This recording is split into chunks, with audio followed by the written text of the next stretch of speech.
Hello বন্ধুরা, তোমরা সবাই কেমন আছো? তো বন্ধুরা দেখো, এখন বাজে প্রায় বেলা 11টা। তো আমার বেবিটা এখন ঘুমিয়ে পড়েছে। খুব নিস্তব্ধ লাগে ঘুমিয়ে পড়লে বাড়িটা। তো দেখো, এখানে আজকে আমার বর চিকেন এনে দিয়েছে। রবিবার মানেই তো জানো, বাঙালি ঘরে চিকেন ছাড়া গতি নেই। আর এখানে আছে কয়েকটা ঠ্যাং, মুরগির ঠ্যাং। মুরগির পা খেতে তোমরা কে কে ভালোবাসো অবশ্যই জানাও। আমার তো চিকেনের সাথে মুরগির পা না হলে চলে না, আমার ভীষণ ভালো লাগে। তো এদিকে দেখো, ভাতও আমার হয়ে গেছে। তো কড়াই বসিয়ে দিয়েছি, গ্যাসটা জ্বালিয়ে দিলাম। আমার মাম্মামটা দেখো উঠে চিপস খাওয়া শুরু করে দিয়েছে। কখন ঘুমায় কখন ওঠে কোনো ঠিক ঠিকানা থাকে না। তো শুধু কি চিকেন করব, তার সাথে আমি একটু উচ্ছে আলু ভেজে নিচ্ছি। তো কড়াইতে তেল গরম করে কয়েকটা কাঁচা লঙ্কা ফাটিয়ে দিলাম। এরপর আমি হলুদ গুঁড়ো দেবো, লঙ্কার গুঁড়ো দেবো, দিয়ে ভালো করে উচ্ছেটা লাল লাল করে ভেজে নেবো। ভেজে তারপরে আমি চিকেনটা করব। তো বন্ধুরা, তোমরা অবশ্যই করে আমার ভিডিওতে লাইক কমেন্ট শেয়ার করে দেবে। পাশে যদি কোনো আওয়াজ হয় প্লিজ অ্যাভয়েড করো, তোমরা প্লিজ লাইক করে দিও। তো বন্ধুরা দেখো, একা হাতে বাচ্চা সামলাই তো ভিডিও দিতে পারি না, অনেক সময় ভিডিও করেও রাখি, ছাড়তে পারি না।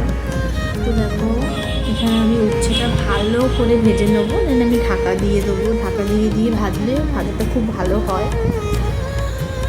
তো আজকে তোমাদের বাড়িতে কি কি রান্না হয়েছে অবশ্যই করে জানিও বন্ধুরা। তো দেখো, এখানে আমার উচ্ছেটা ভাজা হয়ে গেছে। এবার আমি নামিয়ে নেবো। ভালো করে উচ্ছেটা লাল লাল করে ভাজা হয়ে গেছে। তো দেখো, উচ্ছেটা আমি নামিয়ে নিয়েছি একটা বাটিতে। খুব অল্প করে ভেজেছি, কারণ চিকেন হবে, আর চিকেন হলে তো তার পাশে অন্য কিছু বাড়ি থেকে খেতেই চায় না। তো দেখো, এবার কড়াইতে তেল দিয়ে আমি তেজপাতা দিয়েছি, অল্প করে একটু চিনি দিয়েছি, সেগুলো একটু অ্যাভয়েড করে গেছে, ভিডিওতে নিতে পারিনি আমি। তো চিনিটা দিলে রঙটা ভালো হয়। এরপরে আমি পেঁয়াজগুলো দিয়ে দিয়েছি। পেঁয়াজটা দিয়ে একটু লাল লাল করে ভালো করে ভেজে নেবো। দেখো বন্ধুরা, লাল লাল করে ভেজে নেওয়ার পর আমি এখানে আদা রসুন গ্রেট করে নিয়েছিলাম, দিয়ে দিয়েছি। তারপরে আমি টমেটো দিয়ে দিয়েছি। আজকে অনেক টাইম হয়ে গেছে, একদমই টাইম পাচ্ছি না, মানে কত টাইম হয়ে গেছে, এখন আমার রান্নাই হয়নি। অন্যদিন 12টার আগে আমার রান্না হয়ে যায়। তো দেখো, নুনটা দিয়ে দিলাম, যাতে একটু ভাজা হয়ে যায় আরও ভালো ভালো করে। তারপরে আমি এর মধ্যে চিকেনটা আমি ছেড়ে দিলাম। ছেড়ে দেওয়ার পর এবার হলুদ লঙ্কার গুঁড়ো আরও মশলা দেওয়ার আগে ভালো করে চিকেনটাও আমি একটু ভাজা ভাজা করে নেবো, পেঁয়াজ রসুন আদা এগুলোর সাথে। তারপর আমি একটু মশলাপাতি দেবো। বন্ধুরা, তুমি কি কোথা থেকে আমি ভিডিওটা দেখছি অবশ্যই জানিও। তোমরা তো সাবস্ক্রাইবই করছো না, প্লিজ করে দিও, আর পাশে থেকো তোমরা।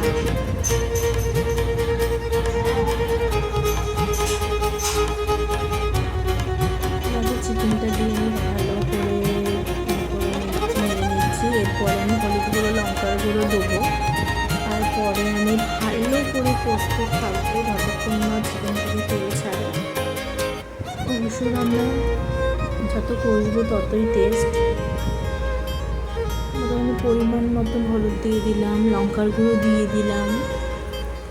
তো বন্ধুরা, আজকে রবিবারের দিনে তোমাদের বাড়িতে কী রান্না হয়েছে অবশ্যই করে জানিও। আমার গলার আওয়াজ একদমই ভালো নেই।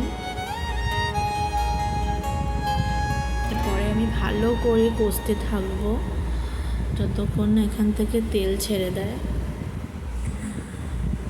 আসলে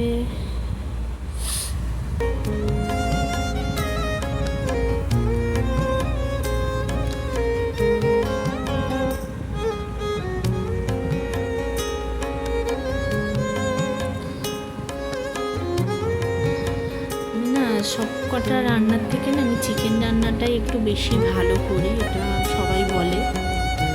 চিকেন আমার বাড়িতে আমার বর খেতে খুব ভালোবাসে, বর আমি, কিন্তু আমার মেয়ে একদমই খেতে চায় না। তো বন্ধুরা দেখো, ভালো করে আমি কষে নিচ্ছি।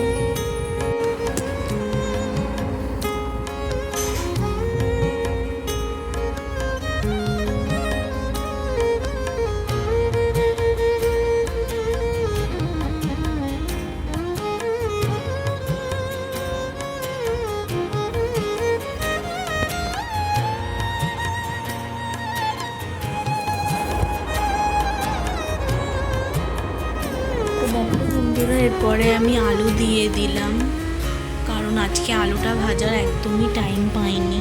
প্রচণ্ড লেট হয়ে গেছে, বললাম 12টা বেজে গেছে।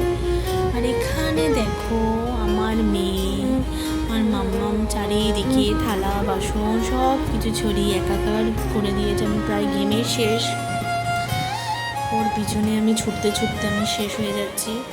সব কিছু থালা বাসন এটা সেটা ঘর পুরো লন্ডভন্ড করে দেয়, একদমই গুছিয়ে রাখতে দেয় না। যতক্ষণ ঘুমায় গুছিয়ে রাখি, উঠলেই সব কিছু ফেলে দেয়, টেনে টেনে আমার রান্নাঘরে সব কিছু ফেলে দেয়।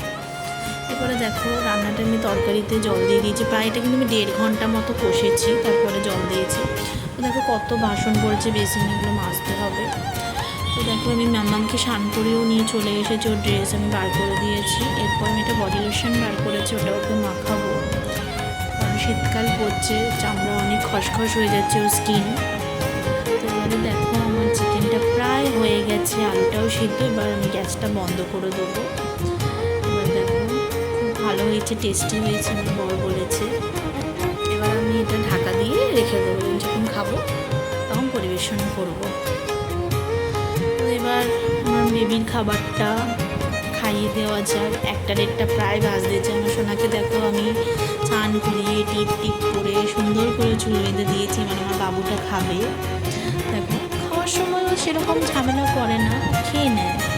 এই জিনিসটা আমার খুব ভালো লাগে, মানে এই জিনিসটা যদি আমি বেঁচে যাই। মানে অনেকে আমি শুনেছি 1-1.5 ঘন্টা 2 ঘন্টা ধরে বসে বসে খাওয়া, আমার মেয়ে সেটা নেই, ও বসে বসে খেয়ে নেয়, টুকটুক টুকটুক করে তোকে দিতে থাকবো, খেয়ে নেবে। কিন্তু এই হাতে একটা ব্রাশ নিয়ে রেখেছে, ব্রাশটা নিয়ে 24 ঘন্টা থালায় দিচ্ছে, গালে দিচ্ছে, প্রায় দুষ্টুমি করতে আছে। এবার আমি ওকে খাইয়ে আমি ঘুম পাড়িয়ে দেবো। দেখো আমি খাইয়ে ওকে ঘুম পাড়িয়ে দিয়েছি। এবার আমি যাবো স্নান করতে, স্নান করে এসে আমি খাবো। তো দেখো আমি খেতে বসে গেছি, স্নান টান করে ঘর টর পরিষ্কার করে আমি খেতে বসে গেছি। তো দেখো আজকে চিকেনটা সত্যি খুব ভালো হয়েছিল, শুধু একটা জিনিসই হয়েছিল, নুনটা একটু কম হয়ে গেছিলো, আদারওয়াইজ সব কিছু ঠিকঠাক আছে।